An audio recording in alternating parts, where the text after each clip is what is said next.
এই light house পাহারা দিতে আপনাকে বছরে প্রায় 15 কোটি টাকা দেয়া হবে। চাকরিটা পেতে খুব ইচ্ছা করছে? আরও অফুরন্ত সুযোগ সুবিধা আছে। যেমন এখানে থাকবে না কোনো বস, আপনি সম্পূর্ণ একা। নিজের ইচ্ছা মতো ঘুমাতে পারবেন, মাছ ধরতে পারবেন, যা মন চায় তাই করতে পারবেন।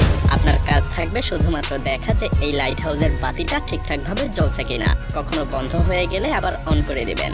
ব্যাস, এতটুকুই। আপনাকে আর কিছুই করতে হবে না। সারাদিন শুধু পায়ের উপরে পা তুলে ঘুমিয়ে থাকবেন। কিন্তু মজার ব্যাপার হলো, এত সুযোগ সুবিধা থাকার পরেও এটা পৃথিবীর মধ্যে সবচাইতে ভয়ঙ্করতম একটা কাজ। কারণ এই লাইট হাউস ঠিক একদম সমুদ্রের মাঝে স্থাপন করা হয়। এখানে থাকা অবস্থায় আপনি কারো সাথে যোগাযোগ করতে পারবেন না। একাকিত্ব আপনাকে সবসময় ঘিরে থাকবে। আরো ভয়ঙ্কর ব্যাপার হলো, প্রায় সময়ই এখানে বেশ বড় বড় ঝড় হয়। সেই সব ঝড়ের তাণ্ডব এতটাই ভয়ঙ্কর হয় যে মাঝে মধ্যে সমুদ্রের পানি এসে টাওয়ারের উপরে উপচে পড়ে।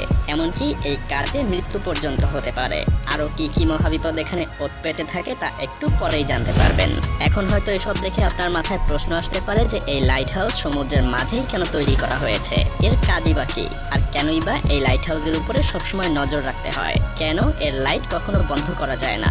রহস্যময় এই লাইট হাউসের আদ্যপান্ত জানতে হলে আমাদেরকে কয়েক বছর পেছনে ফিরে যেতে হবে।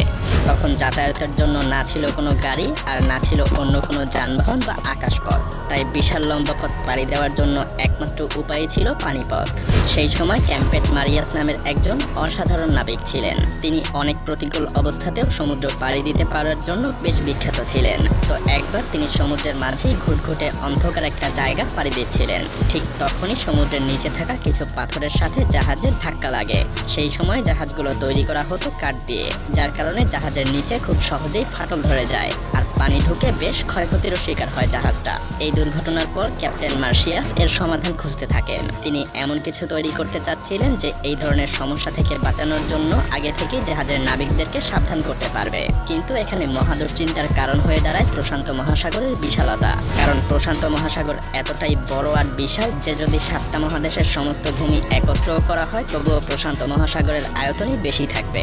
হাজার হাজার বছর আগে যখন নাবিকেরা এই বিশাল সমুদ্র পাড়ি দিয়ে যাতায়াত করত, তখন তাদের সমুদ্রের নিচে থাকা কোনো কিছু সম্পর্কেই কোনো ধারণা থাকতো না। এমনকি তাদের সামনে থাকা রাস্তা সম্পর্কেও তাদের কোনো আইডিয়া ছিল না। সেই সময় পথ নির্দেশের জন্য কোনো রকম প্রযুক্তি তো ছিলই না, যেটা তাদেরকে রাস্তা চিনতে সাহায্য করতে পারত।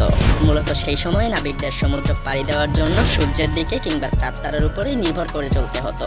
আর এই দিক নির্দেশনার সমস্যার জন্য চলতি পথে বাড়তি আরো দু একটা উটকো ঝামেলা এসে জড়ো হতো, যেমনটা ক্যাপ্টেন এলিসের সাথে হয়েছিল। একবার ক্যাপ্টেন এলিস তার নাবিকদের সাথে প্রশান্ত মহাসাগর পাড়ি দিচ্ছিলেন। তো একদিন রাতে হঠাৎ করে ঝড় শুরু হয়। পুরো আকাশ ঢেকে যায় কালো মেঘে। আকাশের সব তারাও মেঘের নিচে ঢাকা পড়ে যায়, যার কারণে প্রচন্ড ঝড়ের মধ্যে তারা রাস্তা হারিয়ে ফেলে। যখন সকাল হয় তারা দেখতে পায় বিশাল সমুদ্রের মাঝে তারা হারিয়ে গেছে। তাদের কাছে তখন খাওয়ার জন্য কিছুই ছিল না, না ছিল পানি, না ছিল কোনো খাবার। ক্ষুধা আর তৃষ্ণায় নাবিকদের অবস্থা বেশ খারাপ হয়ে যায়। তারা সমুদ্রের বিশাল পানির মধ্যে থেকেও পানির অভাবে তৃষ্ণায় কাতর হয়ে গিয়েছিল। এমনকি অনেক নাবিক মারাও গিয়েছিল। এরপর অনেক কষ্টে ক্যাপ্টেন তীরের দেখা পায়। এরপরেই মূলত লাইট হাউস তৈরির যাত্রা শুরু হয়। মিশরের ভূমধ্যসাগরের পাশেই ছিল আলেকজান্দ্রিয়া। সেই সময়ে সেখানকার শাসক ছিলেন টলেমি দ্য সেকেন্ড ফিলাডেলফিয়া। কিন্তু এই রাজ্যের জন্য সেই সময়ের সবচাইতে বড় সমস্যা ছিল তাদের অবস্থান বা লোকেশন। আপনি যদি এই ছবিটা একটু ভালো করে লক্ষ্য করেন তাহলেই বুঝতে পারবেন এই শহরের মধ্যে প্রবেশের জন্য এই জায়গাটা দিয়েই যাতায়াত করতে হতো। আর এই জায়গাটার আশেপাশে অনেক বড় বড় পাথর ছিল, যার ফলে এই শহরে বাণিজ্য করতে আসা জাহাজগুলো যখন এই রাস্তা দিয়ে পার হতো তখন খুব সহজেই পাথরগুলোর সাথে জাহাজগুলোর ধাক্কা লাগতো।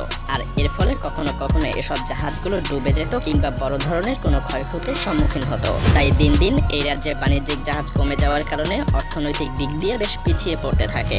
টলেমি তখন তার রাজ্যকে রক্ষা করার জন্য সেই সময়ের সবচাইতে বিখ্যাত আর্কিটেক্ট সস্ট্রাসাস অফ সিনিডাসের কাছে ছুটে যান। তার কাছে এই সমস্যা থেকে মুক্তির জন্য প্রার্থনা করেন। দুইজন মিলে তখন একটা আইডিয়া বের করেন। পানির উপরে তারা এমন এক দুর্গ গড়ে তুলবেন যার উপরে থাকা আলোকরশ্মি সমুদ্রে থাকা জাহাজগুলোকে গাইড করবে।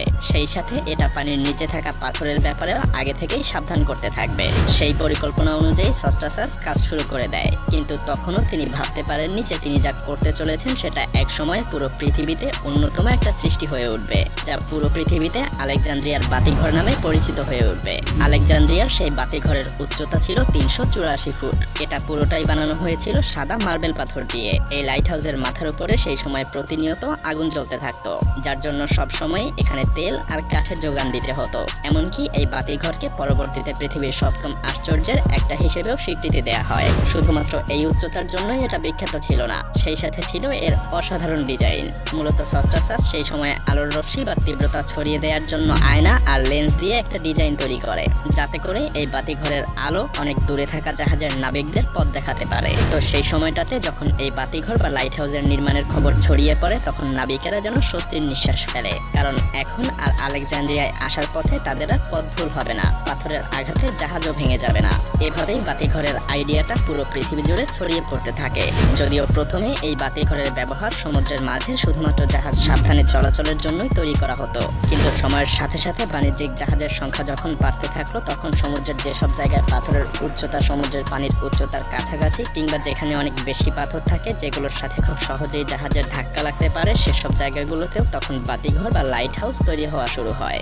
যদিও প্রথম দিকে লাইট হাউসে সবসময় আগুন জ্বালানো হতো, কিন্তু এটা ঠিক ততটাও ভালো আইডিয়া ছিল না, কারণ এর জন্য সবসময় কয়লা বা জ্বালানি কাঠের যোগান রাখতে হতো। তখন অবশ্য এটা ছাড়া আর কোনো উপায়ও ছিল না। এরপর মোমবাতি কিংবা ল্যাম্পের ব্যবহারও করা হয়েছিল, কিন্তু আগুনের আলোর রশ্মি তো আর খুব বেশি দূর যেতে পারতো না। ঠিক তখনই আবিষ্কার হয় বৈদ্যুতিক বাল্বের। লাইট হাউসগুলোতেও আগুনের পরিবর্তে বৈদ্যুতিক বাল্ব ব্যবহার করা শুরু হয়, কিন্তু তারপরেও এই আলো খুব বেশি দূর যেতে পারতো না। এর কারণ হলো লেন্সগুলোকে বাল্বের পেছনে লাগানো হতো। তখন সেই সময়ের বিজ্ঞানীরা আবিষ্কার করেন যদি লেন্সকে সামনে বসানো হয় তাহলে আলো আরো বেশি দূর পর্যন্ত পৌঁছাতে পারবে, কিন্তু সেই লেন্সগুলোতেও বেশ সমস্যা ছিল, কারণ তখনকার লেন্সগুলো ছিল খুবই মোটা। আর ঠিক তখনই ফ্রান্সের একজন বিজ্ঞানী ফ্রেসনেল তার বিশেষ এক ধরনের লেন্স আবিষ্কার করেন। তার বানানো এই বিশেষ লেন্সের মধ্যে দিয়ে আসা সমস্ত আলো সরাসরি গিয়ে একটা পয়েন্টে মিলিত হতো, যার ফলে আলো খুব সহজেই নির্দিষ্ট একটা পয়েন্টে অনেক দূর পর্যন্ত পাঠানো যেত।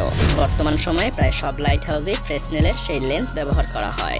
লেন্সের এই আবিষ্কার লাইট হাউসকে এক নতুন রূপ দিয়েছিল, যে কারণে এখনো সমুদ্রের বুকে জাহাজগুলো নিরাপদে যাতায়াত করতে পারে। কি লাইট হাউসের ভয়ঙ্কর এই দিকগুলো জানার পরে আপনার বুকের ঢুকঢুকানি আরো বেড়ে গিয়েছে? হ্যাঁ, আর এজন্যই কোনো স্বাভাবিক মানুষকে এত পারিশ্রমিক দেওয়ার পরেও নির্জন এই লাইট হাউসে থাকতে চায় না, কারণ কেউ কখনোই নিজেকে এই ভয়ঙ্কর এবং নির্জনতার মাঝে হারাতে চায় না।